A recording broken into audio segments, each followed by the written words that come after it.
And joining us right now is Eileen Wood. So here's the story behind this. Last November at the Bishop's meeting, I'm at one of the press conferences because at the time I was chairman of communications. And all of a sudden this lovely woman comes over and grabs my arm and says, you know what, I have something to tell you. And so Eileen is with us today. She's the co-founder and coordinator of the Perpetual Eucharistic Adoration Chapel at St. William Parish up in Tewksbury, Massachusetts. But today she's with us here in the living room as an expert, a true expert on Saint Manuel Gonzalez Garcia, the patron saint of the Abandoned Tabernacle, and we have his relic right here. Eileen, thank you so much for joining us. Thank you, Bishop. It's a pleasure to be here. It's great to have you here, and this goes back to November, but I'm glad that now the holidays are over and we have you with us. So many people have not perhaps heard of Saint Manuel, who was named a patron saint of the Eucharistic revival. Carlo Acutis is a little more well known, so that's why we want you to tell us all about him. Well, it's really funny you call me an expert because about 2.5 years ago, I had never heard of who he was. I had no idea who Saint Manuel was, and so it's just. And now I'm running all around New England pretty much every weekend speaking about him at different parishes. So who is he? And I know these sisters from Spain who are part of his order. He was a bishop in Spain, in the southern, he originally came from the southern region of Spain in Seville.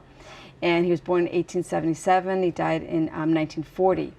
And he always wanted to be a priest even from a very young age. He had said if he lived 1,000 years, he would be a priest 1,000 times.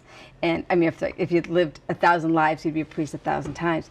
And he just had this deep love for the church and the Eucharist his whole life. But when he was ordained in 1901, at like the age of 24, it was a year, about 6 months later, he was first sent on a parish mission to this little town that, you know, outside of Seville. And he was so excited. He'd only been a priest for 6 months. He was so excited that he's now going to be having this, you know, this outing, this first. And he was thinking this idyllic fashion of like all these things are going to happen, that they're going to have a Eucharistic procession, they're going to have rosaries, and all the people come to greet him. And when he arrives there, he finds that like none of this is really a happening thing. The sacristan immediately told him that people here don't go to church, and the children never come. The pastor is like old and doesn't feel well, and he doesn't like the children making noise in church, and people are working. And when it boils right down to it, like only about 2 people went to Mass on Sunday, including the pastor, including the priest. And he finds the church dirty and in disrepair, and he's just like crushed. He's thinking, oh my gosh, should I just leave? Or he wasn't prepared for this at all. And as he goes to sit down and pray before the tabernacle, he said he felt the gaze of Jesus looking at him through the tabernacle and speaking to him. You know, he was so lonely, so full of love and yet abandoned. And he said to him, you know, will you also abandon me? And so he obviously decided to stay, and that became a real, it became like a mission for him. He understood that was going to be his call within the call of the priesthood to proclaim that for the rest of his life. And later on he became he was a pastor in Huelva, he became Bishop of Malaga, and then finally Bishop in Palencia. Wow, great story. And right here we have a first-class relic of his. Before you tell us about this, can you just say, what is the difference between first-class, second-class, third-class relic? So first-class relic is a part of the person, it's part of their body. It could be hair, skin, bones, blood, something like that. This is his bone. There's a bone. A bone of his Yes. is in here. Yes. Okay. It's at that right in the center part. I don't know if you zoom in on it. A second-class relic is something that the person used in their lifetime that was, you know, kind of specific, personal to them. A lot of times it's clothing. If it's a priest or a bishop, it could be part of their Mass vestments, part of their breviary or Bible, something like that. So something that they definitely touched. Touched and was intimate to them. A third-class relic is a blessed or holy object that touches a first or second-class relic. So, you know, we could make third-class relics today, take your rosary and touch from Saint Manuel. Beautiful. Saint Manuel founded a religious order, the Eucharistic Missionaries of Nazareth. I think it was in the 1920s. Yeah, 1921. 1921 specifically. How has that group grown? So actually he founded like 6 religious orders. There's an order of priests that was mostly suppressed during the Spanish War. There's about 2 or 4 of them left in Ecuador. Sisters are very active there, about 150 worldwide, primarily in Spain, everywhere where he was, also in Cuba and South America and Mexico, Fatima and Rome. So, but primarily most of them are in Spain. They are not in the United States at this point, although there is some thought that they might come soon. And they're active in promoting all different things, in promoting Jesus in the Eucharist. Yep, And then he also has a lay association, and that's what this medal goes with. The sisters have the same okay. one, but it's called the Marys and the Disciples of St. John. So what happened was he always remembered that time of this abandoned tabernacle, and this was that happened in 1902.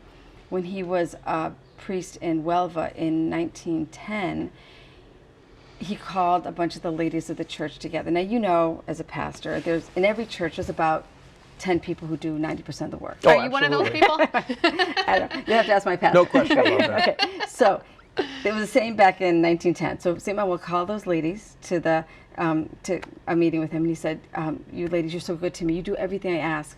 You know, if we need the children catechized, or we have an event at the church, or need something cleaned, whatever I ask, you always do that. And today I have a very special assignment for you.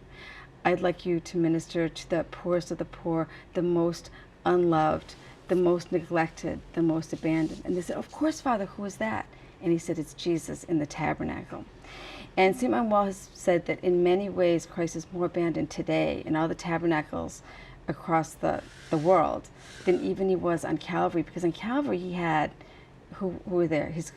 Some of his 5 closest friends, right? Mary and Mary Magdalene, other Mary, St. John, right? So these women he called to be the new Marias, the new Marys.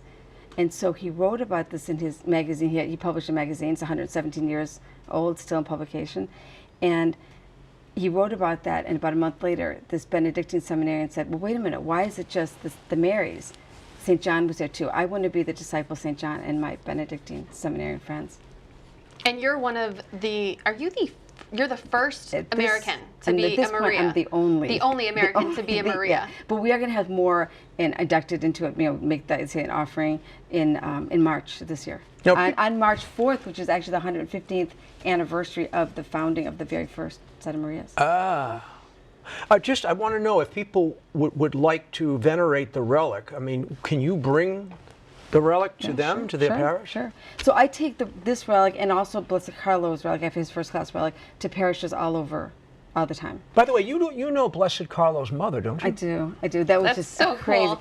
I was in Spain first time. I went to Spain because our second daughter was living in Spain for 4 years, and she was teaching English there. So I went just to visit her. I was on vacation. I wasn't doing any ministries. In fact, if I had anything going on here, I just put on hold. I went on vacation, and while I was there, I happened to meet the sisters from Spain, from Saint Manuel, who I didn't really know who he was, and they took me on a private tour of all the places of his early life. Like, here's where he was born, and here's where he grew up, and here's the church where he was baptized, and just here's where he celebrated his first mass. And we went to that town of Palomares del Rio where the abandoned tabernacle spoke to him, when Jesus spoke to him there, and I saw the actual tabernacle and the actual room. So I got a firsthand, mini pilgrimage, private pilgrimage of all of his life. Nice. So then after Sister Monica went back to Madrid, I'm downtown, walking around downtown Seville, and I happened to run into Blessed Carlo's mother. Unbelievable. And she's from Italy. I mean, she lives in Milan. Yeah, what are the chances? Yeah. So amazing. It's so rare, too, for there to be a mother of a saint, for a mom to see a child be canonized. So I introduced myself. I told her I had Carlo's exhibit. She gives me her personal phone number and email, and she said, "Come visit me in Italy." So I did. I went twice. I've been to visit with her twice. It's amazing. So there's this book that you recommend, The Bishop of the Abandoned Tabernacle. We're going to do a giveaway. So if you email the second person to do so, thisistheday@catholictv.org, we will send you a copy of this. And if you want Eileen to come to your parish, potentially to do a Eucharistic Miracles exhibit, her website is catholicquest.org.